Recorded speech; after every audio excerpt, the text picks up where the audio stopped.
बिस्मिल्लाहिर्रहमानिर्रहीम। अस्सलाम वालेकुम नाज़रीन, दुनिया न्यूज़ पर आप देख रहे हैं प्रोग्राम नुक्ते नज़र। मैं हूं आपका मेज़बान मोहम्मद अजमल जामी। मेरे साथ तशरीफ़ रखते हैं मुजीबुर रहमान शामी साहब। सबसे पहले आप देखेंगे आज के मौज़ूआत।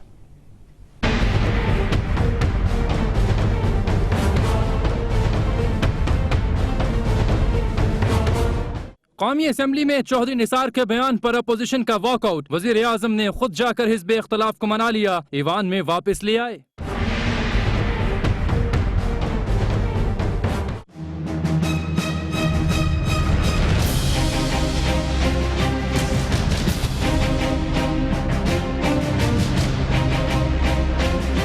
क्वेटा वाक़या बाकायदा मनसूबाबंदी का नतीजा है। हर कीमत पर दहशत गर्दी के नजरिए को शिकस्त देंगे। गुमराह अनासिर हमारे दुश्मन बन गए। ज़र्ब अज़्ब और नेशनल एक्शन प्लान पर हर कीमत पर अमल दरामद होगा। वज़ीर आज़म का कौमी असम्बली में इजहार ख्याल।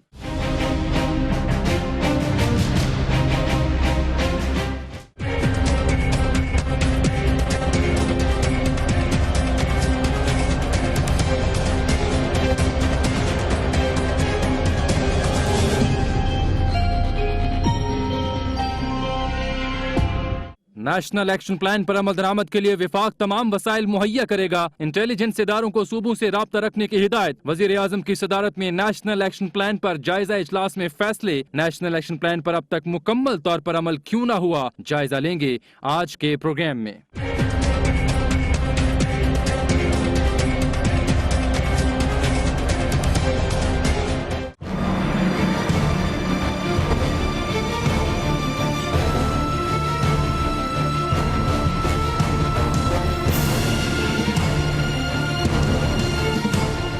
सानहा क्वेटा की इब्तदाई तफ्तीश में चंद शवाहिद मिले हैं। सिविल मिलिट्री अंडरस्टैंडिंग से सिक्योरिटी बेहतर हुई। काश रॉ और NDS के खिलाफ भी कल ईवान में आवाज उठती। किसी और मुल्क में ऐसी बात होती तो काबिल मुजम्मत होती। वजीर दाखिला चौधरी निसार अली खान की नाम लिए बगैर महमूद अचकजई पर कड़ी तनकीद।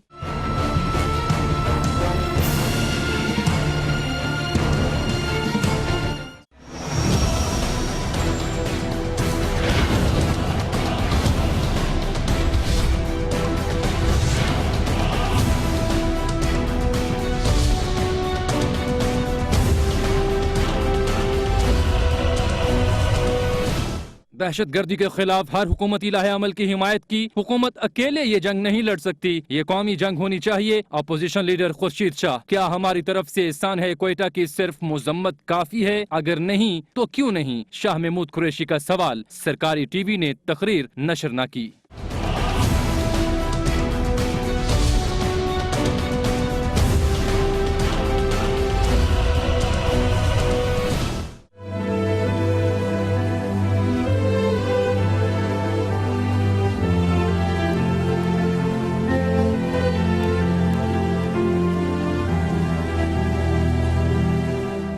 सानहा क्वेटा, जिगर दरीदा हूँ, चाह के जिगर की बात सुनो। वजीर आला बलूचिस्तान और कमांडर सदर्न कमांड की अहले खाना से ताजियत। अली अहमद कुर्द गम से निढाल, सियासी और अस्करी क़यादत से नाला।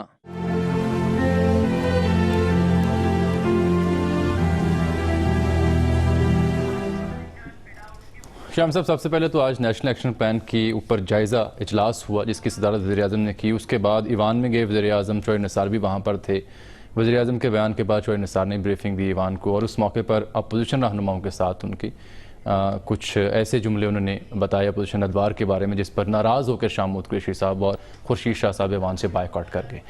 उसके बाद वज़ीर आज़म पहली बार ये कहा जा रहा है कि पार्लियामानी तारीख में बाहर गए और उनको मनाकर वापस ले आए। आज सबसे बड़ी खबर तो ये बन रही है अभी कि वज़ीर आज़म खुद गए और मनाकर वापस ले गए। नहीं, ये तो बहुत अच्छी बात है। देखिए, आम तौर पर तो जब भी अपोजिशन वॉकआउट करती है या बाइकआउट करती है तो कोई हुकूमती वजीर जाकर उसे मना लेता है, किसी की ड्यूटी कायदे ऐवान लगा देते हैं ताकि उनकी छोटी मोटी जो ग्रीवेंस है उसको दूर कर दिया जाए और उन्हें हाउस में लाया जाए, क्योंकि अपोजिशन के बगैर ऐवान का तसव्वुर नहीं है। और अपोजिशन ना हो तो हम ही जो ना होंगे तो क्या रंगे महफिल, किसे देखकर आप शर्माइएगा। तो अपोजिशन तो उतनी ही जरूरी है, बल्कि हुकूमत से भी ज्यादा जरूरी है। कभी पहले आपको याद पड़ता है किसी वज़ीर आज़म ने खुद जाकर किसी को मनाया अपोजिशन को? ये तो याद पड़ता है कि भाई वज़ीर आज़म ऐसे भी गुजरे हैं जिन्होंने अपोजिशन के अरकान को बाहर उठवा के फेंका है। अच्छा। और भुट्टो साहब के दौर में तो ये हुआ कि मौलाना मुफ्ती महमूद और दूसरे लोग जो थे उन्होंने कहा जी, स्पीकर ने कहा इनको ऐवान से निकल जाएं, तो उन्होंने कहा हम नहीं निकलते, तो वो वहां फर्श पे लेट गए, तो सार्जेंट एट आर्म्स बुला के और उनको बाहर फेंका गया हाउस से। तो ये वाकयात तो हुए हैं। खुर्शीद शाह साहब के जो रहनुमा हैं, उनके चेयरमैन है पार्टी के, उनके दौरे हुकूमत की ये यादगारें मौजूद हैं। लेकिन बहरहाल ये कोई अच्छी बात तो नहीं है। अब भी जब जिक्र होता है उन वाकयात का, तो जो वाकयात के फाइलिन थे, जो करने वाले थे, इर्तकाब करने वाले, उनके जो वारिसान हैं, उनकी भी गर्दन शर्म से झुक जाती है। ठीक है। तो आज नवाज शरीफ साहब ने ये अच्छी बात की कि खुद गए और उनको मना के लाए। देखिए, पहली बात तो यह कि वजीर आजम को हाउस में मौजूद होना चाहिए। ठीक। हर रोज ये पार्लिमानी जो निज़ाम हुकूमत है उसमें वजीर आजम की हाजिरी बहुत जरूरी है। और जब वक्फा सवालात होता है उसमें तो आम तौर पर वजीर आजम मौजूद रहते हैं, और दुनिया में ऐसा है। और जो भी कोई अहम बयान देना होता है वजीर आजम को, वो टेलीविजन के सामने नहीं देता, बल्कि असेंबली में देता है। मगर हमारे यहाँ क्योंकि आमरीयतें रही हैं, सदारती निज़ाम भी रहा है, इसलिए हमारे यहाँ खूबू जो है वो पैदा हो गई है। और खुद जुल्फ़िकार भुट्टो साहब जो थे वो भी बाकायदगी से असेंबली में आते थे, और हाउस में हर वक्त मौजूद ना भी हो तो अपने दफ्तर में हर वक्त मौजूद होते थे। और जो वज़ीर आज़म का दफ्तर है उसमें वो बाकायदा आवाज़ आ रही होती है, जो हाउस के अंदर डिबेट होती है, वो सुन रहे होते हैं। और जब भी जरूरत होती है फौरन भाग के चले जाते थे अंदर। ठीक। तो ये नवाज शरीफ साहब को इस हवाले से अपने रवैये पर नजरसानी करनी चाहिए और हाउस को स्ट्रेंथन करना चाहिए। और आज उन्होंने एक अच्छा इकदाम किया है। देखिए, इस वक्त हम एक बड़े हालत जंग में हैं, अपोजिशन और हुकूमत के दरमियान।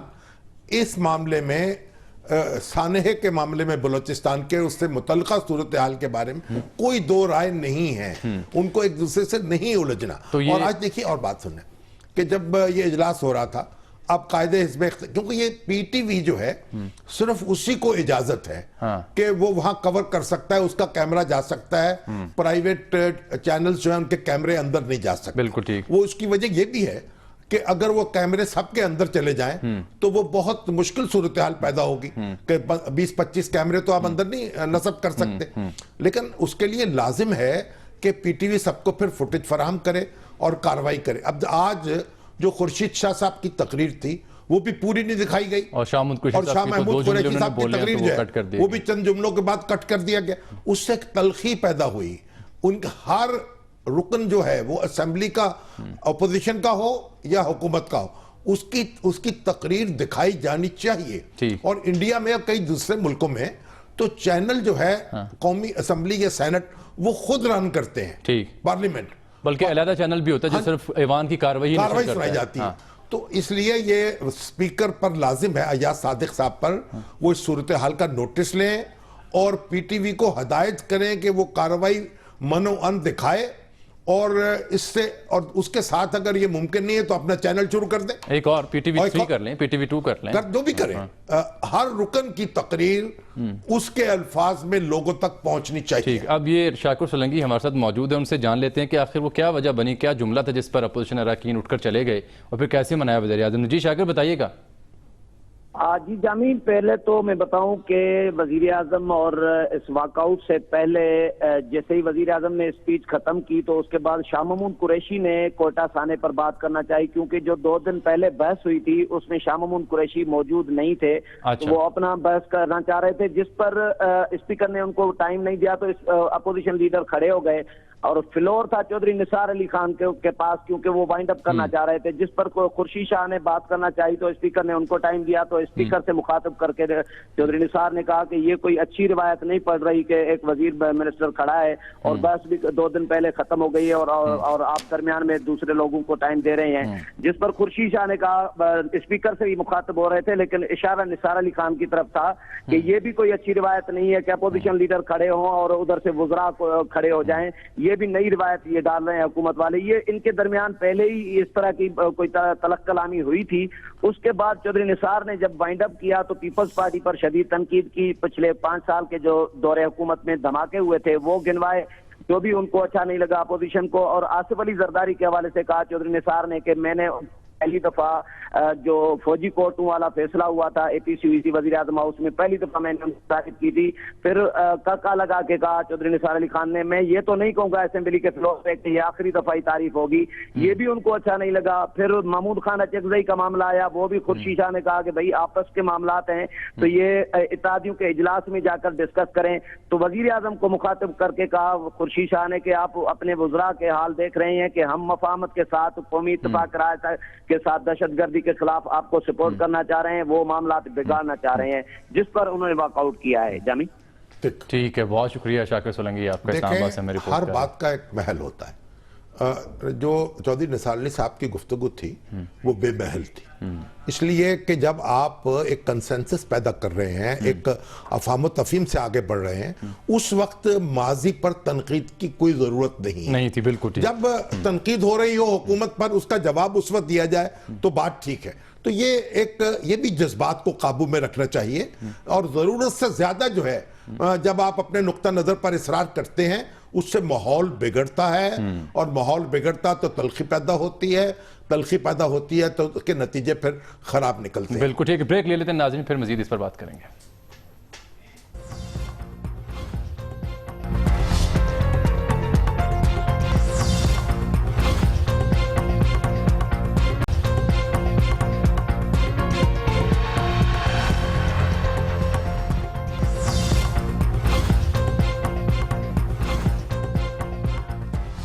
खुशाम साहब, इससे पहले वज़ीर आज़म ने भी इज़हार ख्याल किया, ज़रा उनका बयान भी हम देख लेते हैं, उन्होंने क्या कहा ईवान के सामने। वज़ीर आज़म का बयान चलाइएगा जी। कोयटा में होने वाला दहशतगर्दी का घिनौना वाक़या पूरी कौम को सोगवार कर गया है, मगर हर नया गम हमारे लिए नई कुव्वत का बायस बनता है। हमने दहशतगर्दी को ख़त्म करने को जो अज़्म किया है और जिस पर पूरी कौम मुत्तहिद और मुत्तफ़िक है, हमारे इस अज़्म को मुतज़ल्ज़ल नहीं कर सकती। हम पहले से ज़्यादा कुव्वत के साथ आगे बढ़ेंगे और दहशतगर्दी का कला कमा करके दम लेंगे। ऑपरेशन ज़रब-ए-अज़ब और नेशनल एक्शन प्लान कौमी क़यादत का इत्तफ़ाक़ राय से मंजूर करदा एजेंडा है, जिसे हर कीमत पर मुकम्मल किया जाएगा। तमाम सियासी और अस्करी क़यादत इसका तहैया कर चुकी है। हमने ये भी कहा कि दिफाई इदारे हर किस्म की कार्रवाई के मजाज हैं, और तमाम सूबों में तमाम शहरों में ये पहले जो इजलास हुआ उसमें उन्होंने ये भी कहा कि कॉम्बिंग ऑपरेशन किया जाएगा और जितनी भी इंटेलिजेंस इदारे हैं वो सूबों के साथ रब्ता रखें ताकि मुशावरत हो सके। ये बिल्कुल दुरुस्त बात है, इसमें तो कोई दो राय हो नहीं सकती। देखिए, फौजी क़यादत हो या सियासी क़यादत हो, अब ज़रूरत इस बात की, देखिए फौजी क़यादत जो है जब अपने आप को सियासी क़यादत से अलग रख कर पेश करती है या ऐसा हमें तासुर मिलता है तो इससे एक उलझाव पैदा होता है। फौजी क़यादत का भी मुफाद इसमें है और सियासी क़यादत का मुफाद भी इसमें है कि दोनों एक पेज पर नजर आए। और कॉन्स्टिट्यूशन के मुताबिक सियासी क़यादत के पास चार्ज है और जो उसका एक हिस्सा है फौजी क़यादत जो है। तो अब इसलिए कई लोगों ने इस नुक्ता उठाया ना कि जब भाई आप एक कोई मुतहारब ताकतें तो नहीं है ना, खुदा ना खास्ता, ठीक है, ये क्यों इस तरह के ट्वीट्स होते हैं, क्यों इस तरह के इक़दामात होते हैं जिससे कोई अलग अलग नजर आए, लगा कोई दौड़ लगी हो कोई तो वो अचकज़ई साहब ने यही जुमला कहा था कि हमारे शरीफ जो हैं अलग अलग गए हैं कोयटा। उस पे तो कोई यानी कोई किसी को एतराज नहीं हो सकता, लेकिन अचकज़ई साहब ने जो उससे आगे बढ़कर बात की थी, उससे पहले जो बल्कि बात की और उससे वो उस पर एतराज हुआ है और चौधरी निसार साहब ने उसका जवाब दिया। चौधरी निसार अली साहब ने उस पर एतराज भी किया है। सुनाओ आप उन्होंने क्या सुना दे। देखिए चौधरी निसार साहब ने अचकज़ई साहब को क्या जवाब दिया। कल जो यहां से आवाज गई वो अगर किसी गैर मुल्क के पार्लियामेंट से आती तो वो भी काबिल मुजम्मत थी। ऐसे अल्फाज इस्तेमाल किए गए जो हमारी इंटेलिजेंस एजेंसीज और सिक्योरिटी एजेंसीज के लिए तज़ीक आमेज हैं। उनके मोरल को बिल्कुल खुदा न खास्ता कमजोर करने की एक अमल था। मैं बतौर एक जिम्मेदार हुकूमती रुकन के अपने आप को किसी सूरत ऐसे बयान को कि ओनरशिप लेने तो दूर की बात है, इसकी मजम्मत करता हूं। काश इस ऐवान में उनकी आवाज रॉ के खिलाफ भी उठती या एनडीएस के खिलाफ भी उठती। जी सर। देखिए, जब दहशतगर्दी के खिलाफ आप जंग लड़ रहे हैं ना, तो किसी वक्त कहीं भी कोई वाकया हो सकता है। बिल्कुल। दहशतगर्दियों उनका सॉफ्ट टारगेट तलाश करते हैं। अब जाहिर है कि हर झड़प तो सिक्योरिटी एजेंसी से नहीं होती। आप खुद देखिए, तुर्की में देखिए, एयरपोर्ट पे हमला हो गया। हालांकि उनकी जो उनकी तैयारी है, उनकी जो सिक्योरिटी फोर्सेस हैं, बहुत चौकस है, लेकिन वो लोग मारे गए। तो अब उसका मतलब यह है कि हम अपने मुंह पे चपत लगाना शुरू कर दें। कितनी ऐसी वारदातें हैं जो पकड़ी जाती हैं, जो हो नहीं पाती। और सिक्योरिटी एजेंसी को ये जो अगर औरतों की तरह आप ताने देना शुरू कर देंगे, तो फिर तो मामला खत्म हो गया। फिर तो आप नरम चारा बन गए दुश्मन के सामने। तो एक कोताही का नतीजा या किसी एक कामयाबी का नतीजा जो दहशतगर्दों की, ये नहीं समझना चाहिए। ये जो महमूद आपकी जो बात है कथा कलामी करो, उसमें चोर निसार साहब ने आज कुछ फिगर्स भी पेश किए। उनका 296 ऐसी वारदातें हैं हालिया दिनों में जो नाकाम बनाई गई। ऐसे मंसूबे थे जो जारी थे तकरीबकारों की जानिब से, एजेंसियों ने बर वक्त कार्रवाई करके उनको नाकाम बनाया। आप देखिए 9/11 जो हो गया अमेरिका में हुआ, उसके बाद आप देखिए वहां के ट्विन टावर जो थे उनको उड़ा दिया गया। कितने लोग उसमें मारे गए। तो क्या सारी वो एजेंसियां जो है उनको पकड़ लिया जाए, कान पकड़ा दिया जाए। और आप इंडिया में देखें, मुंबई हमला हो गया, अभी पठानकोट पर हमला हो गया, उनकी पार्लियामेंट पर हमला हो गया। हमारे यहाँ देखिए जीएचक्यू पे हमला हो गया, एयरफोर्स के इंस्टॉलेशन पे हमला हो गया। तो ये हमले दहशतगर्द जो हैं, उनके सामने पूरा मुल्क होता है, वो किसी जगह भी सर उठा सकते हैं। अच्छा शाम साहब, ब्रेक का वक्त आन पहुंचा, लेकिन जाने से पहले शाहमूद कुरैशी साहब की, खुर्शीद साहब की एक स्टेटमेंट वो भी देख लीजिए। वो कहते हैं कि जी खुर्शीद शाह साहब की तजवीज़ है कि कौमी जंग डिक्लेयर किया जाए। एक शाहमूद कुरैशी साहब ये कहते हैं कि सिर्फ मजम्मत ऐसे वाक़यात की काफ़ी है। अगर आपको लगता है कि मजम्मत काफ़ी नहीं, तो फिर क्यों काफ़ी नहीं, क्या और करना चाहिए? ये दो सवाल उन्होंने उठाए। नहीं देखिए, ये तो मुझे तो इससे अभाम नजर आता है कि उनकी तकरीर उन्होंने आगे जाके क्या कहा, उसकी हम तफसील नहीं है। कौमी जंग तो डिक्लेयर हो चुकी है भाई। आप डिक्लेयर कर दें तो क्या होगा, उससे पर हंगामी हालात का ऐलान करेंगे, फिर फंडामेंटल राइट्स खत्म कर देंगे। और इसी तरह उन्होंने कहा है ना कि मजम्मत काफी, भाई मजम्मत तो हो जाएगी, फिर उसके बाद गौर करना होगा कोताही कहाँ है और क्या कुछ मजीद करने की जरूरत है। देखिए, हर जो ऐसी वारदात है उससे हमारे हौसले को तकवीयत मिलनी चाहिए। आपने कहा कि क्या कुछ मजीद करने की जरूरत है। इसी सवाल को आगे बढ़ाएंगे, बिलखुसूस नेशनल एक्शन प्लान के जो 20 निकात हैं उसका जायजा लेकर, लेकिन एक ब्रेक के बाद।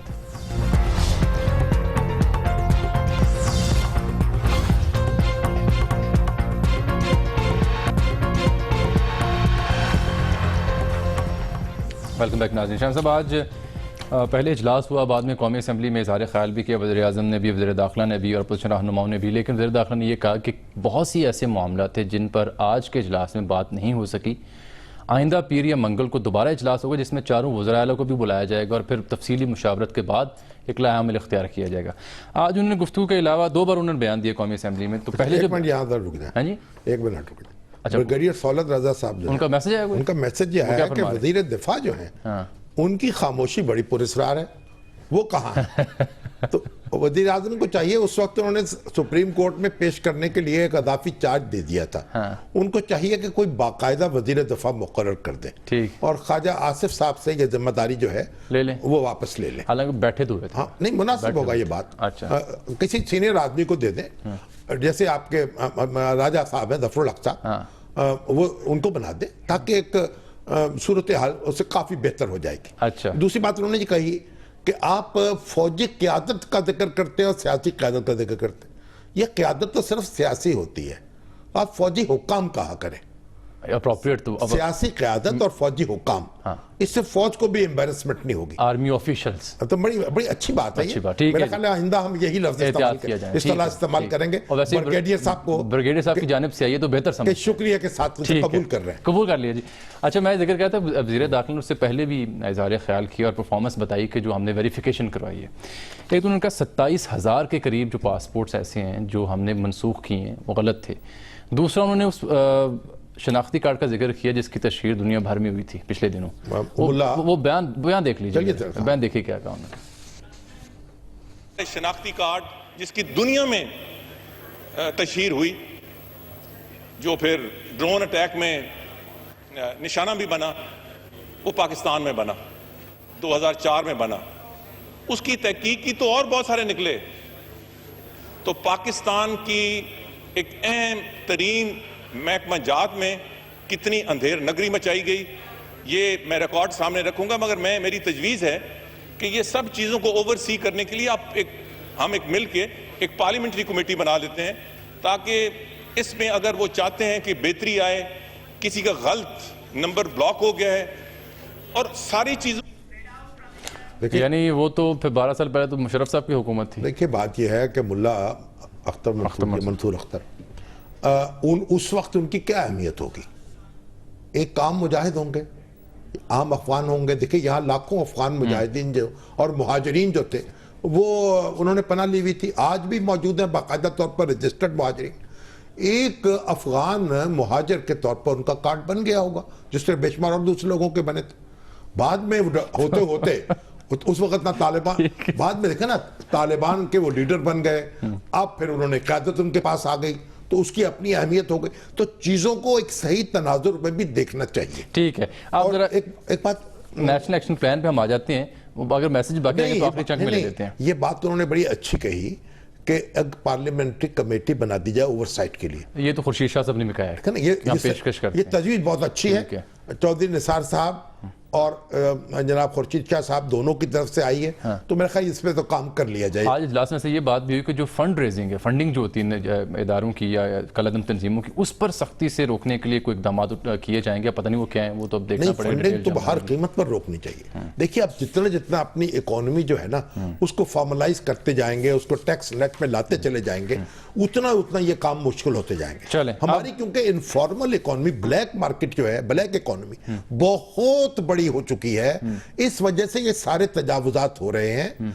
अब देखिए पाकिस्तान में मैं एक दफा इंडिया गया और मुझे एक करेंसी की जरूरत थी, यानी डॉलर थे मेरे पास, हिंदुस्तानी रुपए की जरूरत थी, और उस वक्त बैंक बंद हो चुके थे।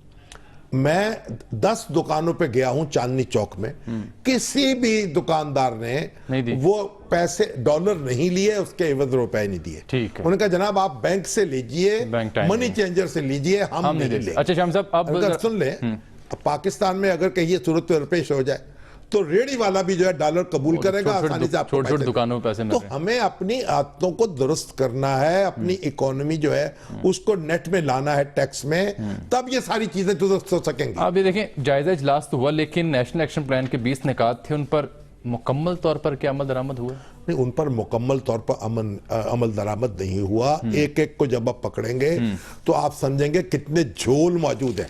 लेकिन बुनियादी बात यह है कि जो अदारा जो इसकी निगरानी के लिए बनना था, जिसने नेक्टा और बना ये तो मेरा ख्याल 2006 का बना हुआ है। 2013 में इसको बाकायदा कानून साजी करके इसको दांत फराहम किए गए। अब भी मेरा ख्याल एक इसके जो डायरेक्टर जनरल हैं एक पुराने ब्यूरोक्रेट हैं, जिनका ना कोई मतलब कोई कानून की सीधी नहीं है, और वो कोई बिल्कुल डिजर्व ही नहीं करते। 70% पोस्टें खाली हैं, और वो डिजर्व नहीं करते कि वो उस जगह मौजूद हो, डीजी बन के उसके इतने वो, यानी कोई कल उनकी सीधी नहीं है। वो उनको जनाब एक नौकरी दे दी गई है, और क्योंकि वो एक जमाने में मेरा ख्याल ये पिंडी एडमिनिस्ट्रेशन में थे तो नजर अनायत उनके ऊपर पड़ गई, और इसी तरीके 70% जगह असामियां खाली हैं। और इसके देखिए इसका एक बोर्ड ऑफ गवर्नर है बाकायदा, जिसमें वज़राए आला शामिल हैं, वजीर शामिल हैं, और चारों शामिल हैं, गिलगित बल्तिस्तान के भी शामिल हैं, और वजीर आजम इसके सरबराह हैं। लेकिन ये देखिए वजीर आजम जो है उनकी सरबराही को जो है जैसे वो अपना एक सेरेमोनियल है। अब होना यह चाहिए कि वजीर आजम उसमें फंक्शनल तरीके से उसको बाकायदा जिम्मेदारी संभाले, और वजीर दाखिला को उसका वाइस चेयरमैन बना दिया जाए। ठीक, बाकी निकात पर बात करते हैं। एक ब्रेक मुझे लेनी है, टाइम ऊपर हो गया इस टाइम का। मिलते हैं नाज़रीन आपसे इस ब्रेक के बाद।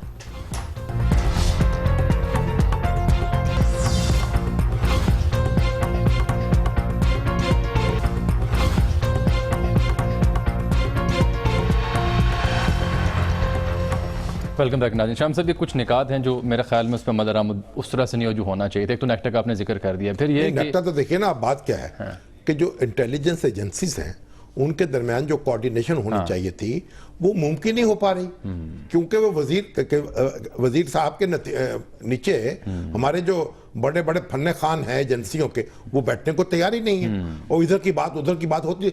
30 के करीब एजेंसीज हैं हमारे मुल्क में जो इंटेलिजेंस गैदरिंग का काम करती हैं।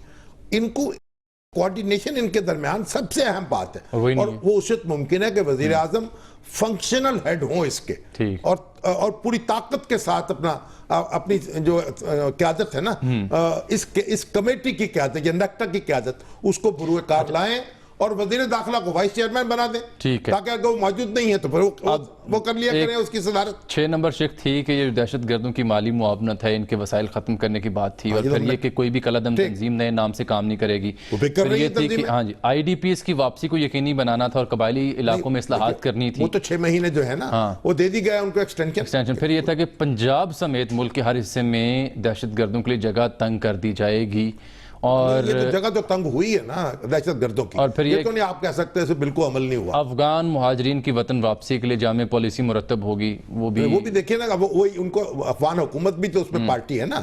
आप यानी ऐसा तो नहीं अपना किया कराया जो है वो उसको कुएं में तो नहीं डाल सकते। आप अफगान जो मुहाजिरीन है वो इज्जत और एहतराम के साथ उनकी वापसी होनी चाहिए ना, इसके लिए अफगान हुकूमत को ताउन करना पड़ेगा। ठीक है। तलाल चौधरी साहब और दानियल अजीज एंड कंपनी ने 5 अगस्त को रेफरेंस दायर किया है चेयरमैन PTI इमरान खान साहब के खिलाफ कि उन्होंने अपने एसेट्स छुपाए 83 से लेकर 92 तक के जो मामला थे डिक्लेयर नहीं किए, बाद में पता चला ऑफशोर कंपनी का ही पता चला, तो जनाब इन्हें नाअहल करार दिया। ये सादिक और अमीन नहीं रहे। हाँ, मगर ये रेफरेंस दायर किया है उन्होंने स्पीकर कौमी असेंबली के पास, सादिक साहब के यहाँ, और जो इमरान खान साहब ने और खोसा साहब ने रेफरेंस दायर किए हैं वो इलेक्शन कमीशन के पास किए।